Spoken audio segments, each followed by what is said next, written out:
Need for Speed. This name triggers the childhood memories of almost every 90s kid.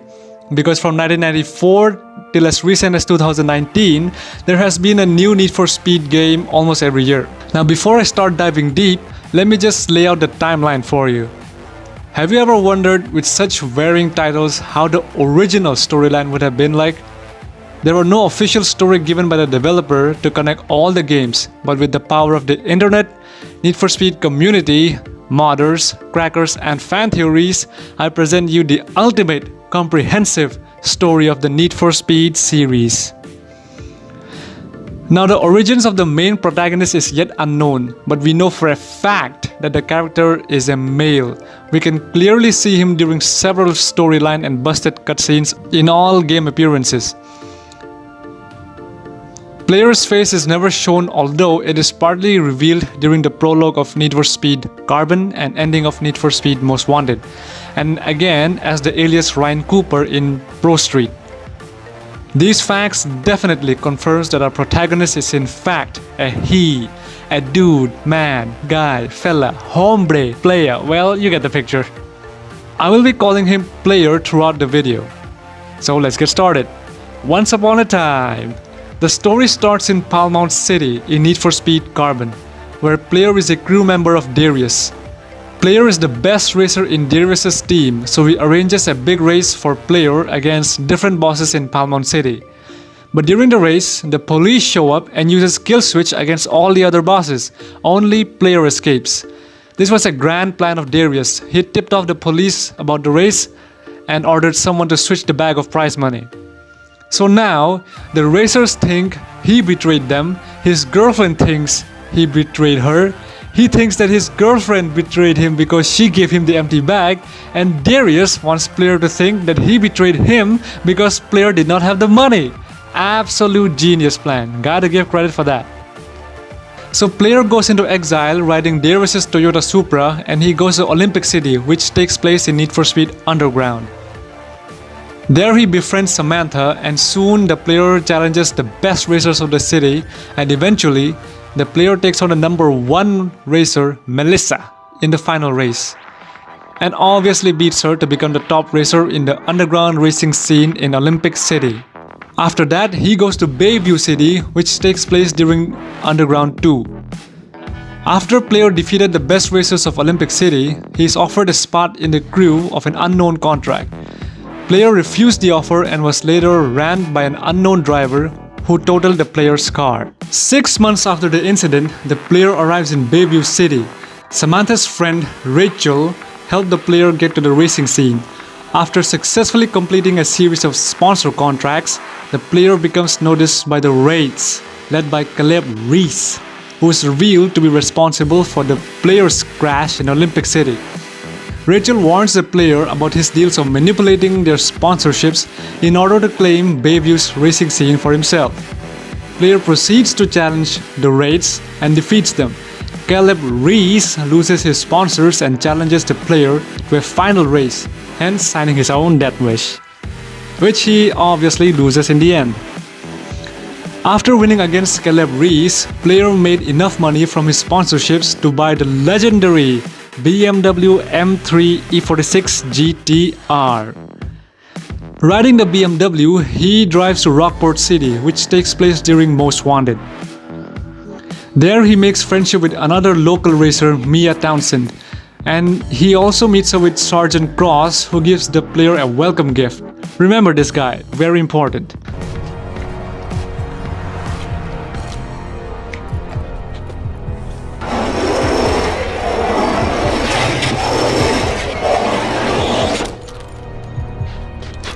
So after beating a gang member of Razor, player attracts his attention, or more specifically, Razor's attention towards his BMW.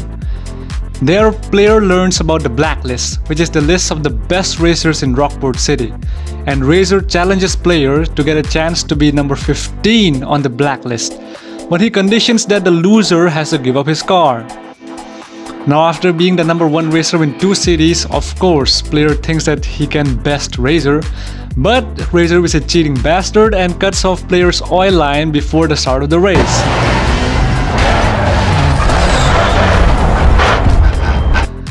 Obviously, Razor wins, takes player's car, upgrades it, and becomes number 1 on the blacklist. The player gets arrested by none other than Cross, but since he did not have a car at that time, the police did not have enough evidence to keep him in jail, and Mia bails him out. Mia reveals to the player that Razor sabotaged the player's car and has become the number 1 on the blacklist. Player slowly grinds his way up the blacklist and finally challenges Razor for the number 1 spot and his car. By this time, every racer in Rockport came to know that Razor cheated on the first race. But after player beats Razor, surprise surprise, he refuses to give the player his car back. But Mia snatches the key and this happens. It's over, Razor. It ain't over until I say it's over.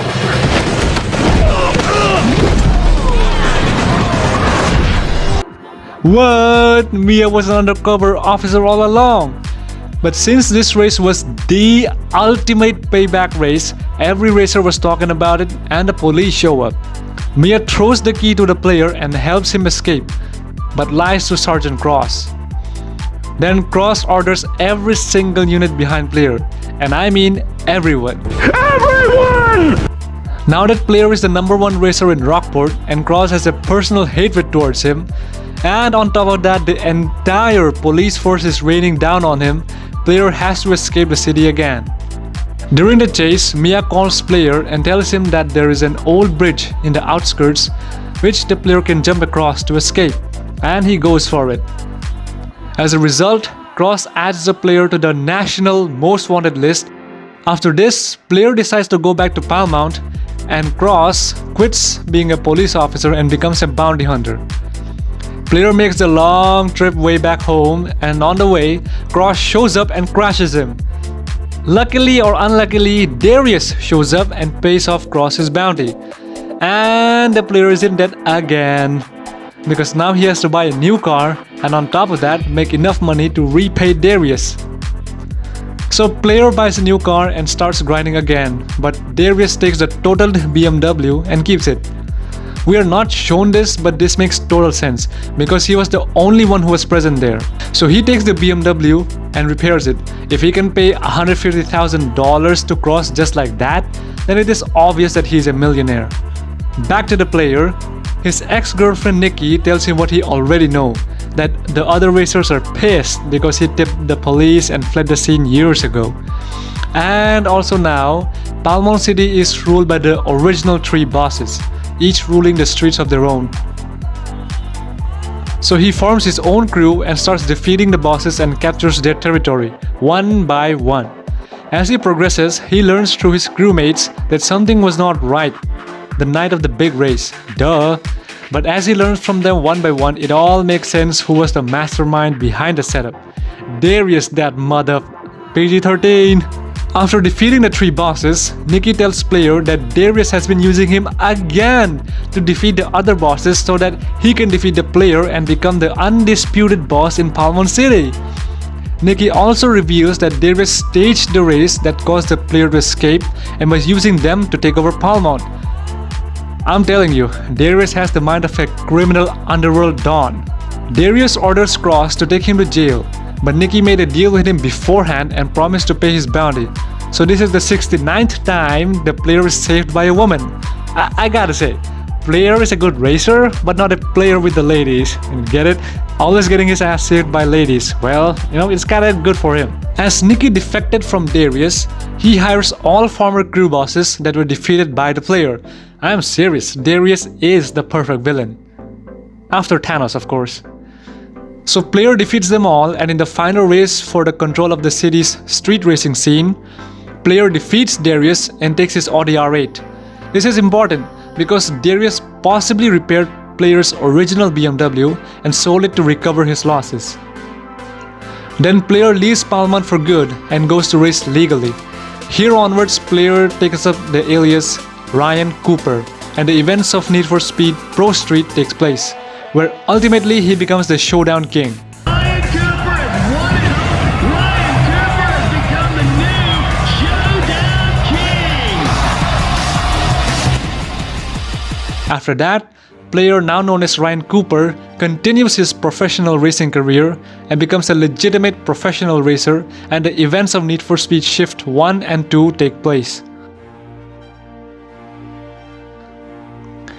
Since player kept his track record clean, get it? Track record? He attracts the attention of the police again, but this time they want his help as an undercover agent. So he is sent to Tri-City, where Need for Speed Undercover takes place. Since he cannot keep his current identity of Ryan Cooper, Tri-City Police Department staged an arrest of Ryan Cooper. He's not talking, and he refuses to take off his racing helmet. Got his ID here. Surname Cooper, first name Ryan. I don't know, something not right about this guy.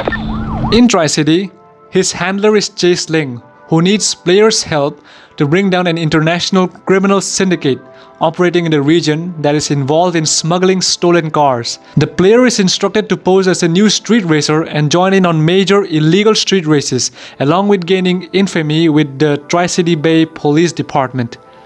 In order to secure entry into the syndicate, flush out some exotic cars being smuggled, first he infiltrates a gang led by Hector, but Chase concludes that it is not him, so player is tasked to take them out. After that, player infiltrates another bigger gang led by G-Mac. That's what I'm talking about. That's how we get things done. Player is instructed by G-Mac to steal a car from Chow Wu, the leader of the syndicate the player is investigating. Player does steal some exotic cars for G-Mac and gets enough evidence for Chase to bring them down. And by bring them down, I mean Chase tells player to take them out. We're gonna steal one of his cars and frame him with the cops. Make this happen. Now! Chase gets kidnapped by Chow and threatens player to bring back one of the BMW M6 he stole from him, because that car has a drive which contains all the evidence of Chow's illegal operations. After player brings it back, well, what do you know? Chase was working with Chow the whole time and used player to clean the smuggling ring from the inside. And second plot twist in a row, Chase shoots Chow and frames the murder on player. Third plot twist in a row, this time he's saved by a man, the senior officer Lieutenant Jack Geller. He tracks Chase down and player goes on a chase after Chase and finally brings her down. Till here is the original Need for Speed storyline, which is easy to keep track of. After Need for Speed Undercover, the fan theories really start to kick in and makes it 10 times more interesting. It is very much possible that one of the smuggled sports cars was the original BMW M3 GTR of the player, and Frank Mercer from Need for Speed Heat was one of the police officers who was assigned to investigate the car smuggling ring, and Frank Mercer eventually gets promoted and becomes lieutenant in Need for Speed Heat. He has seen up close how racers operate and illegally modify and race in public roads. That's why he personally hates all racers. So during the events of Need for Speed Heat, during the daytime he was doing his regular police duty, and by night he was shipping illegal imported cars for his own illegal business. Since he knew how, where, which cars are demanded, and know how the illegal smuggling business operates, he knew he was above the law. He collected and tried to sell a whole lot of exotic cars, which included, you guessed it, the BMW M3 GTR. Fully restored and in peak condition. That's why at the end of Need for Speed Heat's story, he tried to escape with the M3 GTR. So that is the story arc of the BMW M3 till now. Now remember, I am not including any replicas because the BMW M3 version appears in all Need for Speed games. I'm talking about the original BMW M3's story. Now, back to the player. Since he has done a great job tracking down racers, he is given a job as a police officer, especially tasked to take down street racers, and for his first mission, he is transferred to Seacrest County. Here, the police version of Need for Speed Hot Pursuit takes place, because remember, in this game, we can play both as a police and a racer. So who do you think was driving being a police? Since it is ambiguous, exactly, it is retconned as the player himself. After being promoted to top enforcer in Seacrest County, player is then tasked his second mission to go to Redview County. And here the events of Need for Speed Rivals takes place. Here, player learns of the top racer who calls himself Zephyr. After completing the first set of assignments, Redview County News Network publishes a special report detailing how the racers have become more public in their criminal acts and have become more dangerous, committing more acts of damage of property as they wreak havoc on the streets. Hey, power of the internet, you know? So, Redview County Police Department respond by increasing their punitive measures and attempts to bust racers and bring them to justice, resulting in public backlash. Later on, an officer is injured as a result of attempting to keep up with the racers. Public outcry swings back in support of the police, and the RCPD and the officers swears revenge on racers. However, further increase in police intimidation and accusations of excessive force results in player being placed under probationary suspension, with the FBI Vehicle Response Team being brought in as replacements. Angered by the lack of action against Zephyr's crimes, player decides to go rogue as a vigilante, undercover racer under the name Fate, driving an impounded Ferrari Enzo and taking racers down. Zephyr sees Fate for who he really is, a cop, and retaliates by stealing a police Koenigsegg Agera and respraying it in his own livery and starts causing chaos. As a result of Zephyr's action with the Agera, the mayor of Redview County puts all police back on active duty. Player receives an invitation to join the VRT instead of returning to regular duty. The increase in police activity as well as civil unrest due to claims of police brutality while busting racers causes Zephyr to openly challenge Fate and the rest of the RCPD, claiming they are the ones who caused the damage in the community and that it would be better if racers were allowed to race unimpeded. Zephyr openly issues a challenge to both the racers and the cops, a race around the whole of Redview County so that both sides of the law can settle their difference once and for all. Player eventually intercepts radio communications and tracks Zephyr down. After completing the race, Zephyr collides with the police blockade and barely survives. Even though player takes down Zephyr, he is discharged from the VRT and the RCPD for his dangerous and reckless driving. He decides to officially quit being a cop and instead returns to his Enzo, finally becoming a racer for life. And with Zephyr gone, Fate becomes the top racer in Redview County. Known as Fate, who has taken Zephyr's spot as the top racer in Redview County. In it, he issues a challenge. And guess to where he all goes racers. next? Seacrest County again, but this time he goes there to become the most wanted racer. Since he knows what weapons the police use, he uses the same technology and uses racer-grade weapons against the police. After becoming number 1, from there he goes to Fairhaven to become the most wanted racer there too. Here the events of Need for Speed Most Wanted 2012 takes place. And finally, from Fairhaven he goes to Ventura Bay, where Need for Speed 2015 takes place. This is important because this is the final game in the series that has an unknown protagonist, and Need for Speed developers said that it is the reboot of the Need for Speed franchise. So this game is the conclusion to the player's story arc. Here, players comes to challenge real-world motorsport and street racing figures Magnus Walker, Akira Nakai, Risky Devil, Ken Block, and Shinichi Morohoshi. Now, many of you may not know who they are, but I think you may have at least seen a Ken Block drifting video in YouTube.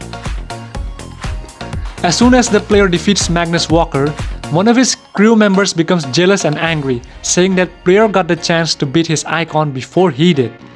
After this, he gets over it because of another crew member saying to him that if one of them gets noticed, all of them gets noticed. Once player becomes the ultimate icon, the final challenge is against his own crew. After the final race, all the icons and his crew congratulate him and they take a group photo together, and player wears a mask to hide his true identity, finally completing his story arc in Need for Speed. I have to say that growing up with the series, I personally have an attachment to it and it brings back memories. Also, I did not include the other Need for Speed games which have a spin-off story of their own.